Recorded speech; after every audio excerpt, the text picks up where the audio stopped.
Child's Play. It's a 1988 film starring Brad Dourif as Charles Lee Ray, aka Chucky, Catherine Hicks, Alex Bateson as Andy, and that's all I'm going to say.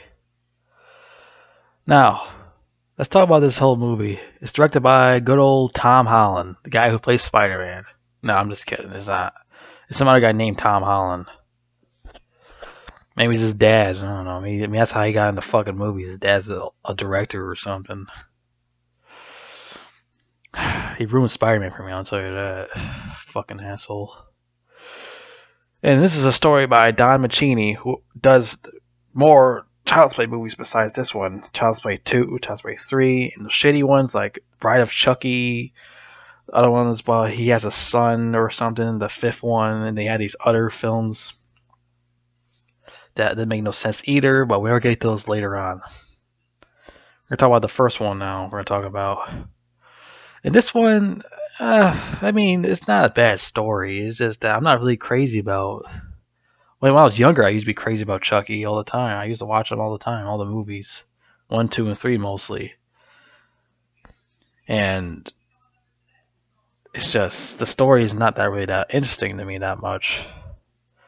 Because, it's all about, Charles Lee Ray, he's a criminal. He knows the power of voodoo's magic. He can switch his soul into different people's bodies he wants to.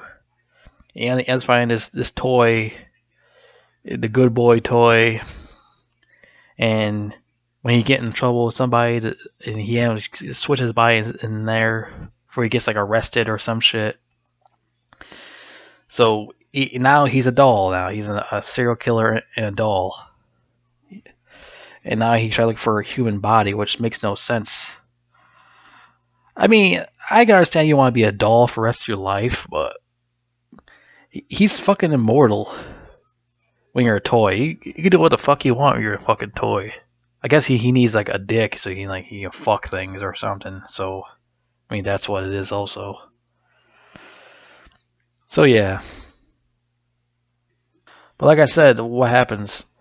He runs into the toy store, get away from the cop. The cop shoots him. He's almost dead, so Charles Lee Ray decides to transfer his soul using voodoo magic inside of a toy.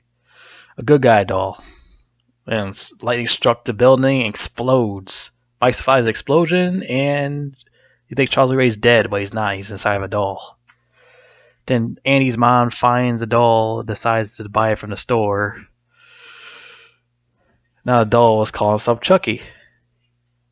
And why not give it to her son for his 60-year-old birthday? All that other bullshit, I guess. Then later on, how this is going to go, how the story's going to go. Like, they end up finding on the TV that Charles Lee Ray's quote-unquote dead after getting murdered at the toy store. It's funny. It's so funny how these fucking stories end up on the news that some guy gets murdered at a toy store. I find that shit kind of hilarious. So then, like, fucking Chucky now, before it was Charles Lee Ray, now he's Chucky. He goes to the guy who taught him about the voodoo shit, and he's him killing that fucking guy. Then he got to figure out why not go into some little kid's body instead and take his soul. Which, to me, I mean, it kind of makes sense because you start off a kid and then you become an adult. It's like reincarnation, But why not just stay as a doll? You think about it. You're immortal. Like, he ended up getting killed inside of a doll, but he comes back again in another movie. So what's the point in being in someone else's body? Which he says that later on in another movie. He says that, what's the point in stealing another kid's body? Why just be a doll? But then, like, later on in the story, that the Karen's best friend, Maggie, watches over Andy while Karen works late. At the bedtime, Maggie finds Chucky sitting in front of a television turned to a late-night newscast about Charles Lee Ray. She turns the doll to the bed, is then hit in the face with a hammer and falls down the window and dies. Pretty interesting right there. I enjoyed that scene pretty well. Pretty good scene on that one. Police search the apartment and Detective Norris considered Andy a suspect before going back to bed. Andy said that Chucky killed Maggie Karen tells the police to leave. The next morning, Chucky orders Andy to escape the school and take the Chicago L train downtown. While Andy's distracted, Chucky sneaks into Eddie's house and kills him by causing a gas explosion. Andy again is considered a suspect and is admitted to a psychiatric hospital after saying that Chucky is responsible for the murder. I mean, he's a little fucking kid. He's 6 years old. Why would they put him in a psychiatric hospital? Does that make any sense? A 6-year-old? I can understand he's a grown man, but a 6-year-old in a psychiatric hospital with all nutcases? What the fuck? That makes no sense. But it's still an interesting story how they put him in there, though. You know, it makes zero sense. When Kara picks up him to Violet come to life in her arms, he attacks her before running out of the apartment. Karen chases after him. When Chucky escapes, Karen goes to the police station and explains what happened. But Mike doesn't believe her. Karen finds the peddler and asks for more information about where he found the doll. As the peddler tries to sexually assault her, Mike rescues her and forces the peddler to admit that he took the doll from the damaged by his toy store. Karen again tries to convince Mike that the doll is alive, but he refuses to believe her, insisting that he killed Charles Lee Ray. After bringing Karen home, Mike's attacked by Chucky. The fight that follows, Chucky is shot and his room actually bleeds and causes pain. Chucky runs away from former voodoo instructor John, informs them that Chucky law remains on the doll. The more human he will become. Oh, okay. So that's still. Well, what's the point, anyways? Regardless, he becomes a human.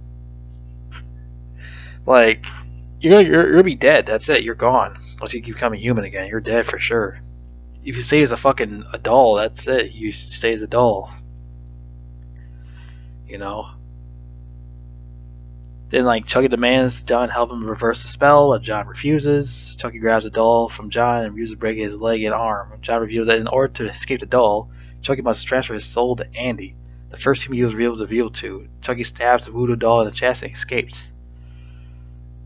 Kara and Mike arrive shortly being held. Chucky kills a doctor in the process and escapes and flees home. Chucky follows him and knocks him unconscious as Chucky appears to possess him. Karen and Mike arrive to stop him. Chucky cuts Mike's leg, but then Karen throws him in the fireplace. Andy drops a match on it, or drops a lit match on it. Burning Chucky, Karen and Andy leave the room to help Mike. But Chucky escapes from the fireplace and chases Andy. Karen shoots Chucky multiple times and is again presumed dead. Mike's partner Jack arrives at the apartment, initially refusing to believe the trio's story. Chucky's body suddenly bursts into a vent to strangle Jack during the fight. Mike shoots Chucky in the heart and eventually defeats him. Tells him that no more would believe him before leaving the room with Mike, Karen, and Andy. So that's basically the whole story of the movie. But still, like, you don't really need to find a body, you know, our human bodies, because once you become a human body, you waste your fucking time. You're gonna fucking murdered. That's it. You're gone forever. If you stay as a doll, you're immortal. So it makes more sense to try doing that. But like I said, this movie's not that bad. The second one's like the dumb one out of the three. I know the other ones count, but I'm not trying to count those. You know that's Don Mancini's other fucking pieces of shit movies. We'll get to those soon. Yeah, I like the scenes of this movie. I thought it was pretty interesting the way how Chucky kills these motherfuckers and stuff. I enjoyed those scenes, how he does that. It's funny how people can't defend themselves against a doll. But yeah, this is not a bad movie. Check it out. You haven't seen this one yet. And I can't remember if there was like a remake of this film with Aubrey Plaza and Mark Hamill voices Chucky. I mean, sounds interesting, but I don't think I'm into that remake because I don't like the way how Chucky looks in that movie. So, yeah, it's not for me. Well, like I said, we'll see you. I'll see you on the next review on Child's Play 2. So.